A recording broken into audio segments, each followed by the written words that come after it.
Sebelumnya terima kasih ya buat ibu-ibu yang udah meluangkan waktunya untuk hadir di pendidikan ini. Tadi kita sudah membahas dua materi, takutnya ibu-ibu bosan. Di sini saya mau nanya kabar dulu. Kalau misalnya saya nanya kabar, ibu-ibu jawab alhamdulillah, luar biasa, Allah Akbar. Kita coba ya Bu ya. Ibu-ibu bagaimana kabarnya? Alhamdulillah, luar biasa, Allah Akbar. Terima kasih buat ibu-ibu. Jadi di sini saya akan menjelaskan materi. Tadi sudah ASI eksklusif, sekarang saya empati ibu-ibu. Jadi di sini hubungan empati dini terhadap stunting pada balita itu seperti apa? Nah pasti ibu-ibu sudah tidak asing lagi ya tentang empati. Ada yang mau coba menjelaskan empati sedikit? Pendamping. Ya, makanan pendamping air susu ibu.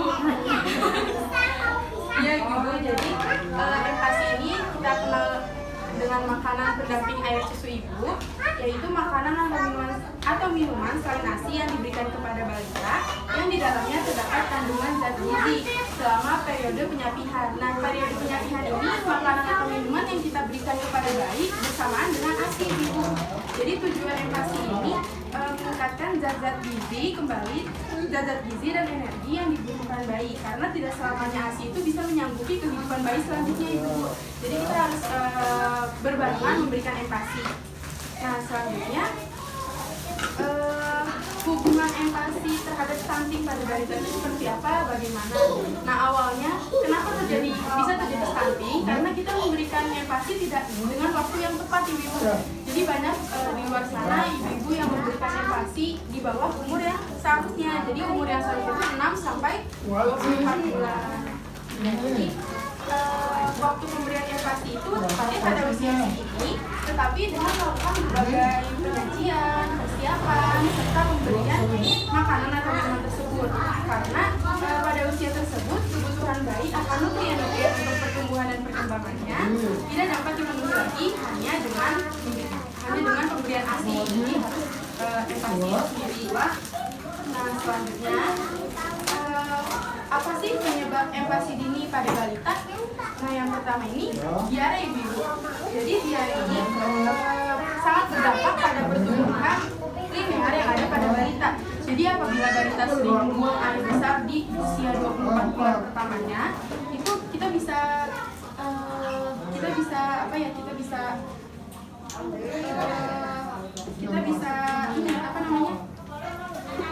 mengetahui bahwa si bayi ini bisa jadi terkena stunting ibu.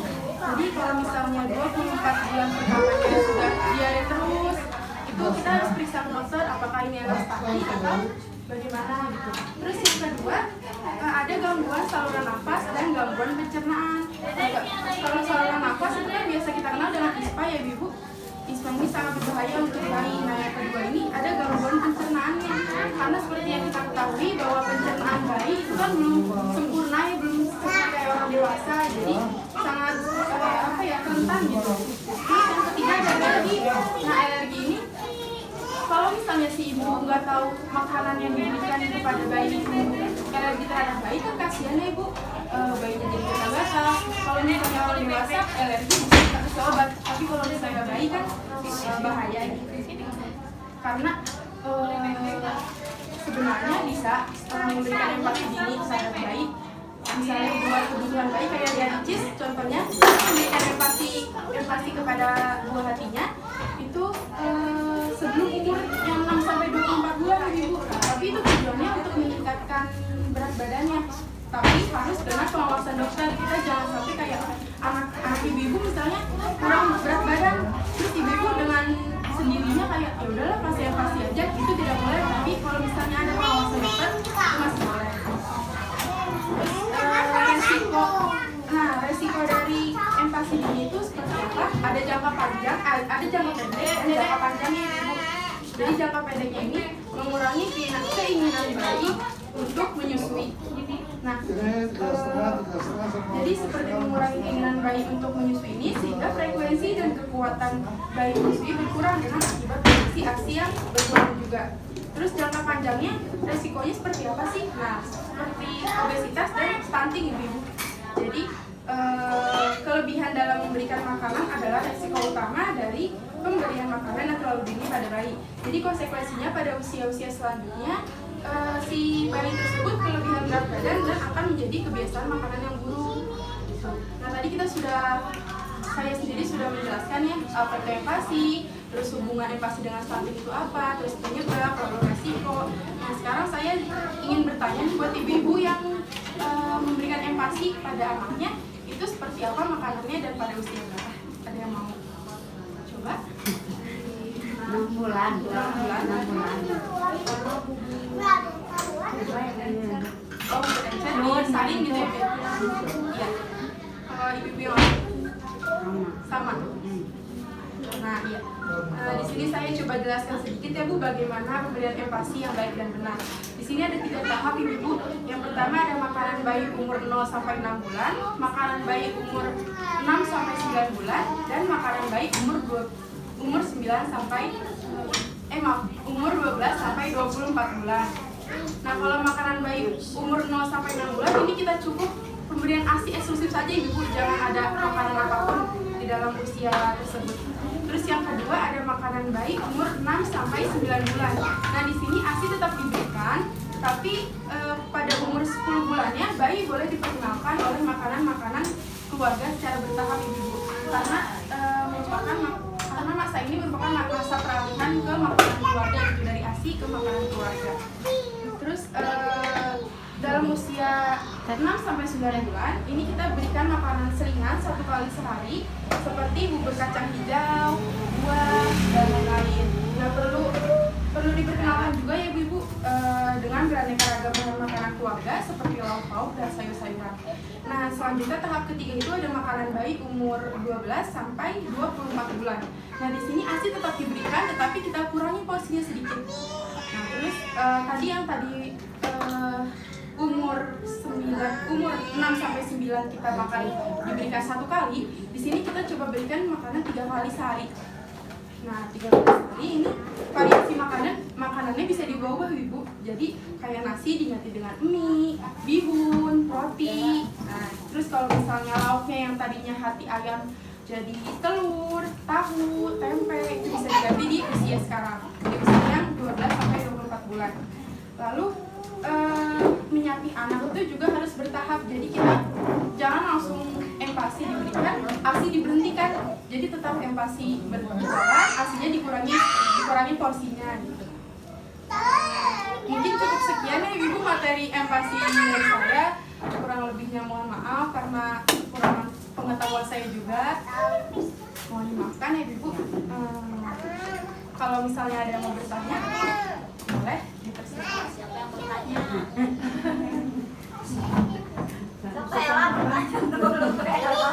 Kan anaknya suka ada yang susah makan. Nah, eta yang susah makan gimana?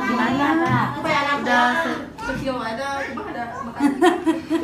tapi maaf ya, kayak gini. Pernah ke dokter gitu ya.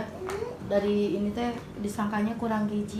Padahal maaf orang tua teh udah nyediain susu, ASI tetap, tapi badan teh tetap si anak teh. Itu teh sampai ke SD masih badan teh gitu, naik, turun gitu aja gitu. Sampai ke vitamin malah saya anak sendiri aja pakai Scott ya. Tapi alhamdulillah udah SMP jadi gendut. Ada masanya Bu ya? Ada masanya kan? Makanya jangan dibilangin kurang gizi kan? Karena di sini yang posyandu ada satu orang kebetulan nggak datang ya.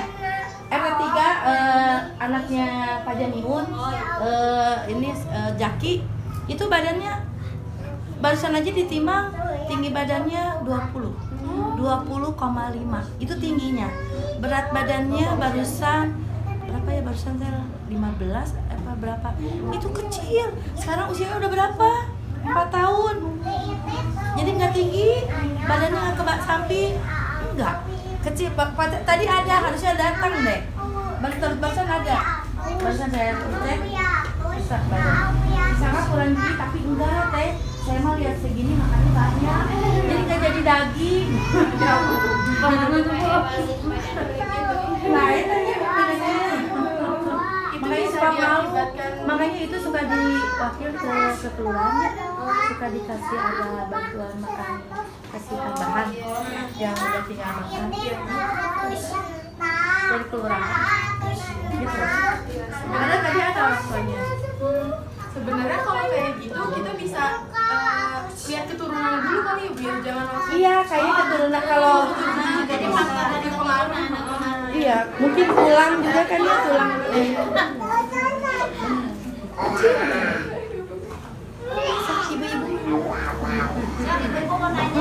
Mau nanya atau menambahkan atau berbagi cerita gitu Bu, boleh? Boleh, sama adiknya gimana? Sok. Naik turun ini.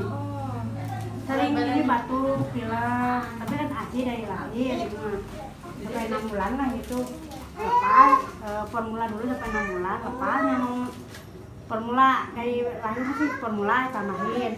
Bulan 6 bulan lepas mau ASI sampai kemarin baru lepas ASI kan. Nggak mau lepas ya. Badannya naik turun gitu, saya sakit. Gimana? Jadi sakit-sakit ada batuk pilek, hujanan, angin, kena angin. Solusinya gimana? Solusinya gimana? Harus gimana? Gitu. Mungkin dari Kekebalan tubuhnya kan Kurang mah gitu. mungkin dari ibunya lebih memperhatikan makanannya lagi. Kalau misalnya si anak tetap nggak mau makan, itu kita bisa apa ya? Bisa ngebohongin gitu, loh, bisa ngakalin makanannya yang masuk. Jadi mungkin kan si bayi juga misalnya mau ASI tapi kan ada yang sedotan botol gitu loh Bu. Yang bisa ini. Jadi kita makanannya disaring aja ataupun di blender itu juga bisa Bu. Jadi biar mempermudahkan si anak nelen gitu Bu. supaya caranya supaya anak bisa mau caranya gimana ibu Iya. mau makan gimana Ya pintar-pintar ibunya. Bohongan. Bohongan kumahannya. makasih ya Neng Nanti silakan. Mungkin cukup sekian ya Ibu dari saya. Selanjutnya saya serahkan kepada teman saya materi selanjutnya. Assalamualaikum warahmatullahi wabarakatuh.